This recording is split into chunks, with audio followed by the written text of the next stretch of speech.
What's up, everybody, and welcome back to another episode of Lockdown 23-1. And as a lot of my viewers already know, I took a trip to the beautiful city of Philadelphia to visit the prison called Eastern State Penitentiary, man. I'll tell you what, it was an experience that I will never forget. I want to thank the staff and Mr. Kelly for allowing me to bring the camera over there, and they also gave me, the VIP treatment for the haunted house tour. And I know a lot of people wanted me to vlog the whole inside of the haunted house, but I couldn't. Okay, that's their main attraction.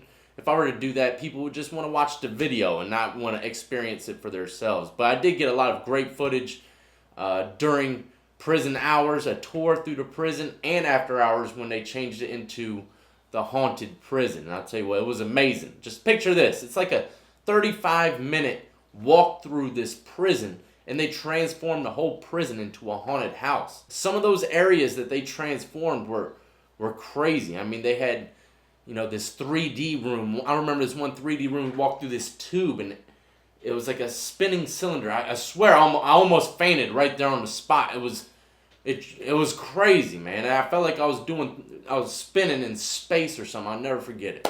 I definitely recommend anyone who is in the vicinity of this place to go experience it, man. I mean, not only are you going through a 35-minute to 40-minute walkthrough of a prison that's transformed into a haunted house, but you're also walking through this haunted house / prison where the walls are ancient. Everything around you is ancient. I mean, Al Capone did time in this prison. Every step that I took inside of those walls was history, okay? History. I also interviewed the vice president of the compound. His name's Mr. Kelly. And I'll tell you what, listen to what he says. This man is very wise when it comes to the penitentiaries, for real. And I do want to apologize before you get into it. During his interview, we were inside of this cell block, and sometimes the overcast would come out, and the sun would shine, and then it would be really dark. So the contrast of the visual will get really dark and really bright at times. So I do apologize with that. But with that being said, let's go ahead and jump right into it. I hope you enjoy, and at the end, I want to talk a little more about it.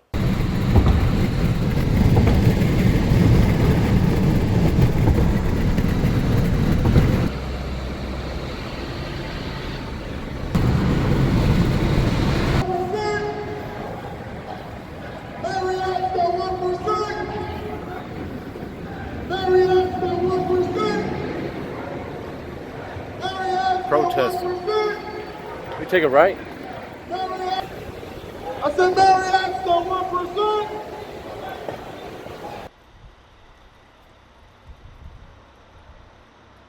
All right, we are here finally at Eastern State Penitentiary with Senior Vice President. That's right. It's a ridiculous Senior Vice President of this establishment. I'll tell you what, this is one creepy prison, man. You know? It is. It was always creepy. I think it was creepy when it was used as a prison, and it's creepy today. Yeah, for sure. I can't imagine doing time in these cells. They're so small compared to modern day cells. Well, actually, they have a decent size to them, believe it or not. But how long have you been doing this, man? I've been here for 24 years. 24 years. I know. I met a guy recently who was who would spend time here, and he was like, I only did 7, but I think it's real different because I get to go out to lunch and go home and all that other stuff. But yeah, 24 years. Been here for a long time. If you don't mind me asking, how'd you get into this, man? Did you always have some kind of liking towards prisons? Or I didn't. I had no interest in prisons or criminal justice at all. I liked museums. I'd worked in an art museum before this, and they were just getting off the ground, and they needed somebody. I was very young, and they needed someone to start the program, and didn't have any better option at the time. Yeah. And I was the only employee here for a couple of years. Really? Yeah. So we've grown a lot over the years, but yeah, 24 years. Well, let me ask you this. You've been here for a while, so you pretty much know a lot about the prison. I know a lot about the prison. And the past of the prison. One thing I know is about this prison. What are some of the popular individuals that has done time in this prison?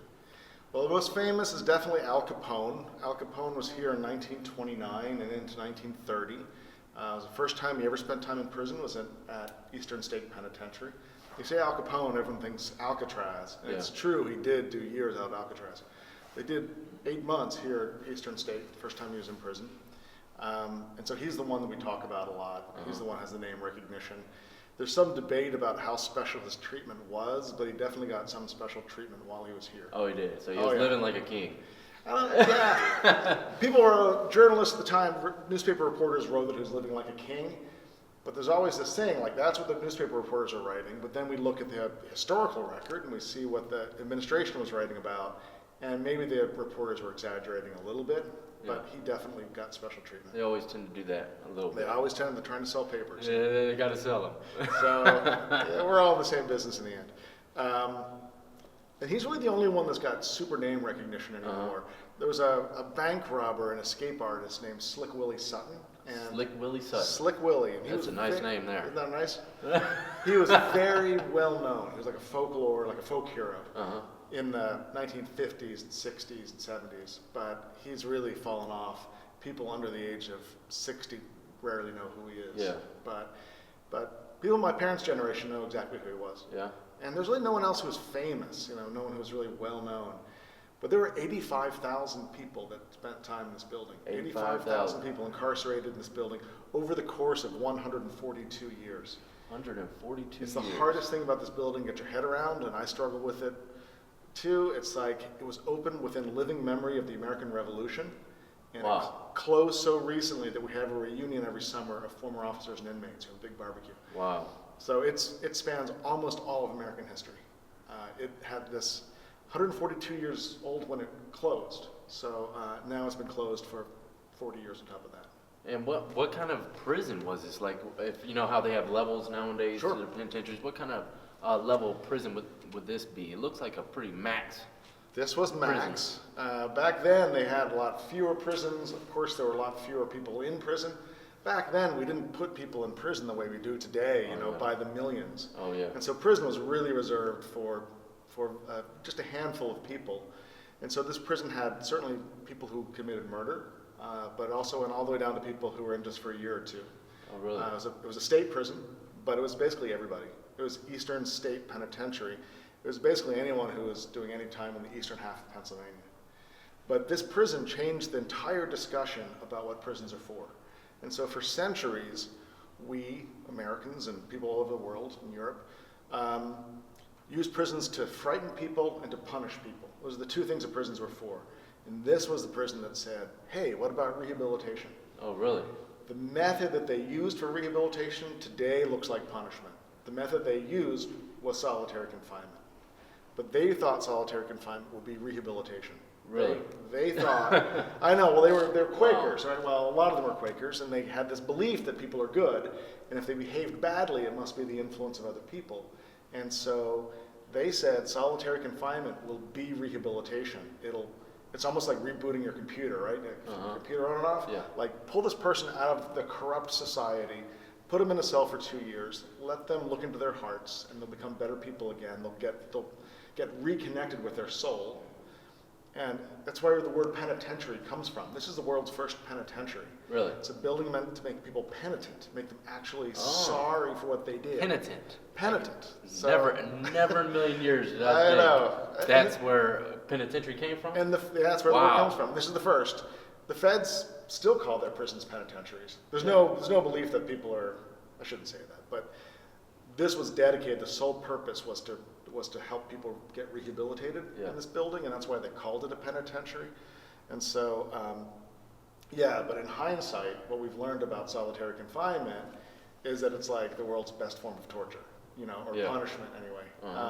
So today, routinely, people are put in solitary confinement as punishment. Yeah.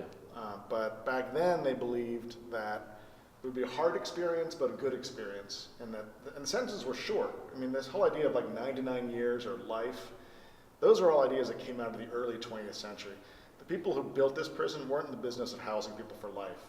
If you murdered somebody in the 1850s, they'd probably just hang you. Yeah. They just hang, right? But if you convince the judge that you could change, you might get 6 years.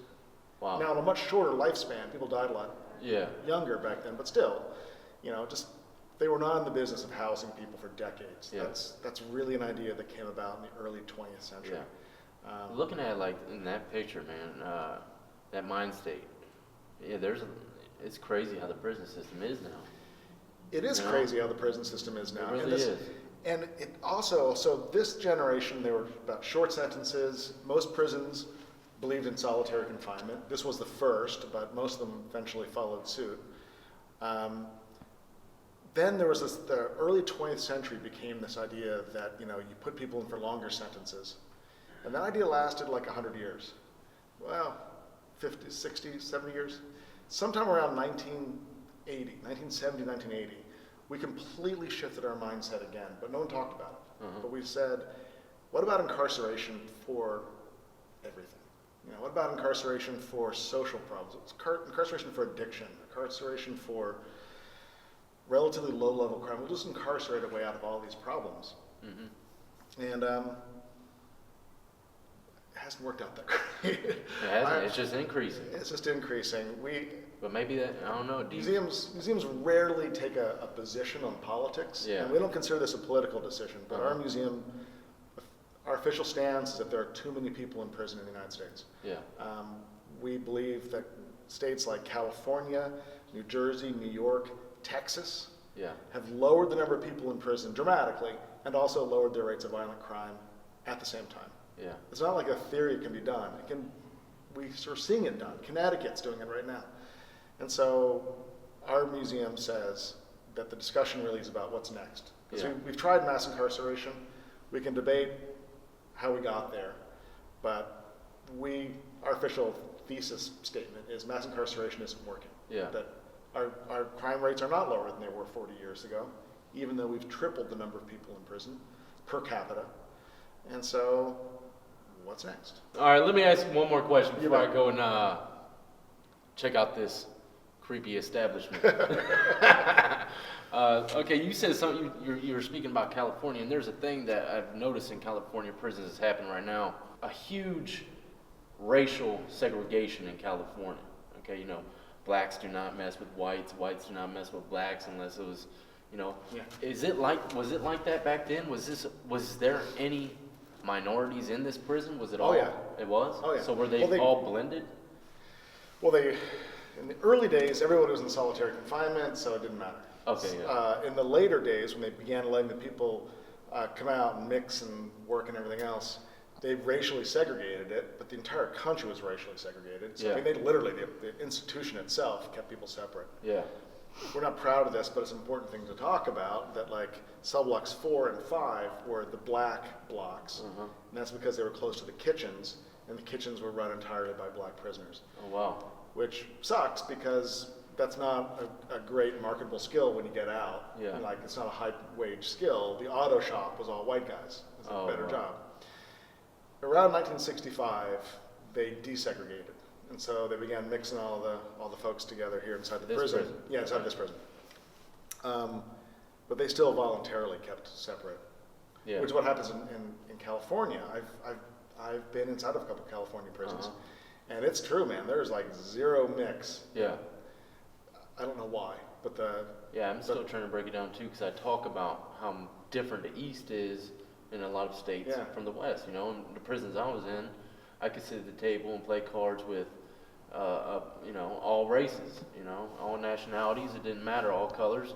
And, people would say, man, you weren't in no prison, because over here in California, you won't even talk to a black guy if you're a white guy, And I'm like, bro, there's plenty of people and plenty of penitentiaries that act just like Virginia prison systems, but people don't understand that. And that's another thing that I bring to my channel is a different look, because everyone always sees California.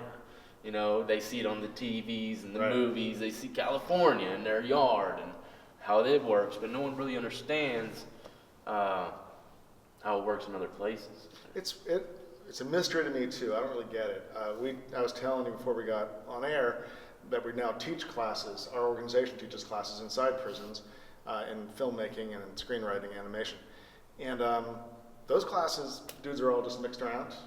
I don't know what their social life is like outside of class, but it's not like there's this huge divide. Yeah.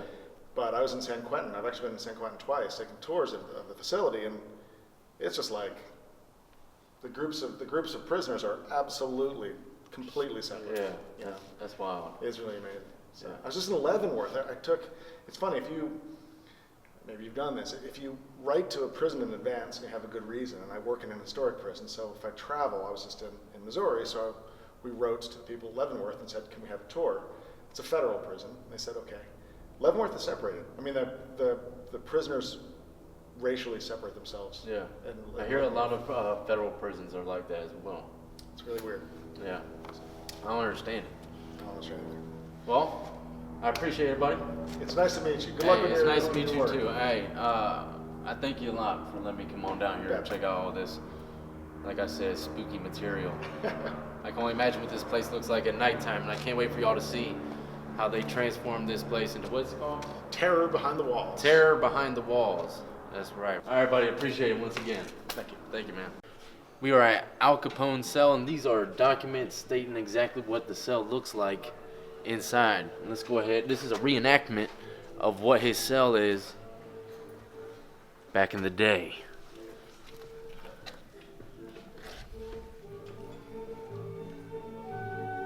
Living like a boss, my friends. Living like a boss.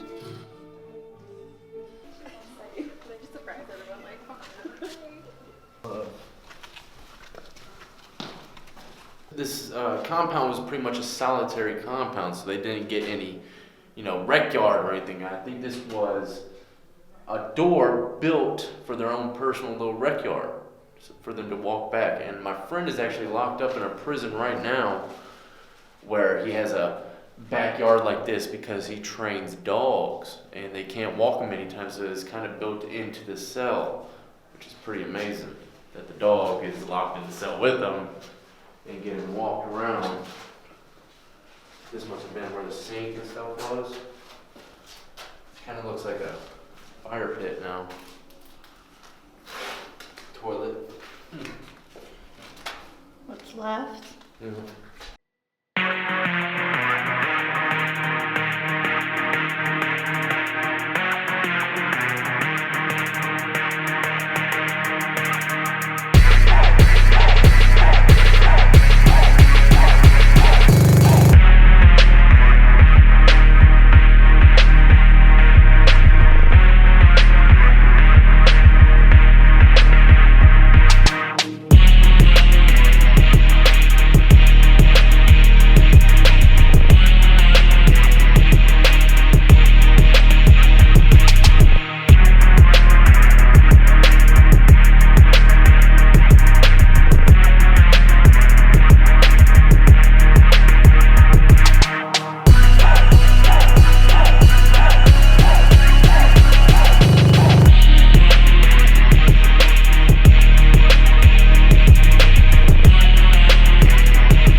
Well, there you have it, ladies and gentlemen. I hope you enjoyed the quick walkthrough of Eastern State Penitentiary, man. I tell you what, history.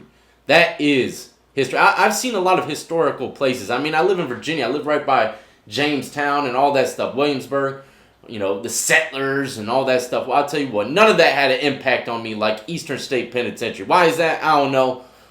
Maybe because I did a lot of time in prison. I have no idea. But this place has a lot of history behind it. And when it comes to incarceration, man, I'll tell you what, this is the heart of it. For real. This is the heart of incarceration, if you were to ask me. But anyways, if you saw throughout the video, like when they transformed, it was really spectacular how they transformed that place into a haunted house so quick. I mean, I was there during the day and I didn't see any kind of, setup for it. And then just an hour or two later, I mean, it was transformed. So the staff had to have worked really hard to turn that place into a haunted prison. You know what I mean?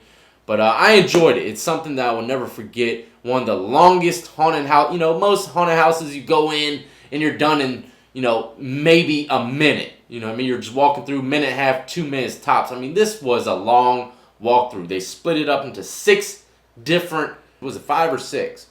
But anyway, they split it up into 5 or 6 different sections, and you just walk through the whole prison, and each section is a different kind of haunted house. It was really good, man. I really recommend anyone that's close to that place, if you haven't been there, go check it out. And they also give you an option to wear this neon necklace, to where the people can actually touch you, the people can scare you and touch you and put you in a room, separate you from the group that you were walking with, and keep you there until later on and you meet back up. It was really crazy. You even got to sign little waivers before you get in there. I showed a clip of that, me and Brittany over there signing our life away to the lockdown after dark zone, you know what I mean? But I definitely had a blast, and seeing the city life again. You know, I've been to the city. I've been to Philly, and I've been to New York, and I've been to Buffalo. I'll tell you what, the city is something you need to experience as well. If you are, you know, down south in the country, you know, you can live in the suburbs a little bit, but if you haven't hit the main city, man, you got to. You know what I mean? When I go to the city, I think about prison a lot. And the reason why I think like that is because there's so many different types of individuals, okay? Walks of life, religion, different tastes, all, you know, crammed into one city. And you're walking side by side these people on a regular basis. And it's just like prison, you know? When you go to prison, you are stuck in this little cell block with all kinds of different races, religions, and, you know, ethnic backgrounds. And it's just crazy. And every time I walk into a major city, that's what I think of. And maybe it's all the concrete walls and steel. I don't know. But and the police, all the police running around. I don't know. But that's what I think of when I go into the big major cities. You know what I mean? Maybe I'm just institutionalized. I don't know. But anyways, I got Black Ops 4 ready to go. As soon as I'm done with this video, I'm getting it in all day and night. Add me up on Twitch, Twitter, Instagram. Go check out the Teespring page. But until the next time, I salute every last one of you who have been supporting me since the beginning, and everyone who is just now hitting that subscribe button. And once again, thank you to the staff of Eastern State Penitentiary.